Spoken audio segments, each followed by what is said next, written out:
I'm going to try to go through this again. For some reason, my other video, once it uploads to YouTube, it's not readable. But anyway, I'm doing a video just to go over the YIELDMAX announcement for the TSLY 1-for-2 reverse split.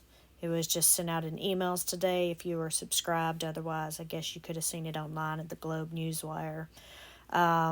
But it just shows the information here specific to that ticker and name, and then it goes into the FAQs. Some of the biggest things to note here is that it says that it will become effective prior to the market open on February 26th, so that's in about 13 days. So we got about 2 weeks there before that reverse split happens. However, it's not really a big deal. The only thing that may be a little wonky is maybe the fractional shares. Should you have an odd number of shares, or should you buy fractional shares at some of those places that allow it? I believe like Robinhood or something, you can buy fractional shares. But anyway, that's going to talk about that here in the bottom. We'll just go through this real quick. So this is an example to show you what it will look like before the reverse split, on what you have, and how it would look afterwards. So it's basically just trying to show you that regardless if the reverse split happens or not, your investment amount is still the same and you'll still get the same monthly dividend. So here in this case, before the split, if you had 200 shares and they were worth $10 a piece, your investment's $2,000.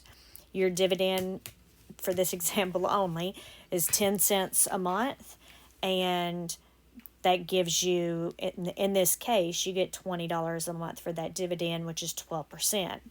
However, after the reverse split, you'll only have 100 shares, but now your your stock is worth $20, but it's still the same value of investment. So you see the 200 times 10 or the 100 times 20. Either way, your investment value is still $2,000. And then your monthly dividend share is going to be now 20 cents instead of 10 cents a share, which still gives you that $20 and 12% yield in this example.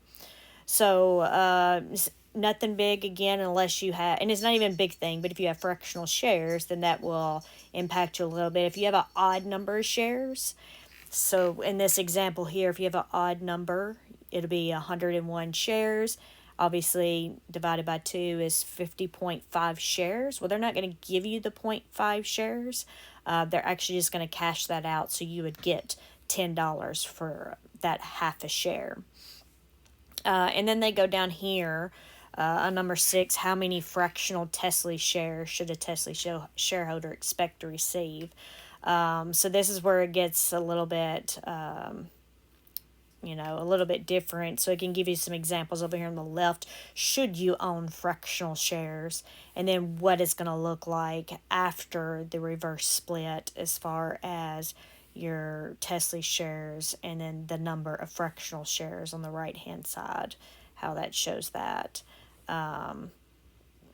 So, and I'm assuming that's just for those that may buy fractional shares up front. I don't know how many of you out there that do that,